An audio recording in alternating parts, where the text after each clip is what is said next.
Sa labas ng impilan, formal lang na itinalaga ang bagong pinuno ng Laguna Police Provincial Office sa turnover ceremony. Ang balitang yan ihatid ni Jay Martin. Balita at impormasyon mula sa lalawigan sa Lalawigan Report sa Target On Air. Jay?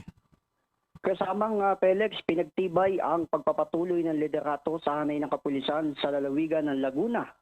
Opisyal nang itinalaga ng Philippine National Police si Police Colonel Sandro J. Tapalya bilang bagong acting Provincial Director ng Laguna Police Provincial Office sa isang turnover ceremony kaninang umaga sa Camp Vicente Lim sa Calamba City. Pinangunahan naman ng aktibidad ni Police Brigadier General Hansel Macantan, ang kasalukuyang Acting Regional Director ng Police Regional Office Calabarzon, na may buong suporta ng pamahalang palalawigan ng Laguna sa ilalim ni Governor Sol Aragones. Formal niyang pinangasiwaan ang paglipat ng tungkulin mula sa palalabas na Provincial Director na si Police Colonel Jonar Yupio patungo kay Police Colonel Sandro J. Tapalya. Ang inyong likod, ako si Jay Martin, ang Target Owner, nagulat para sa DCME 1530, ang Radyo TV.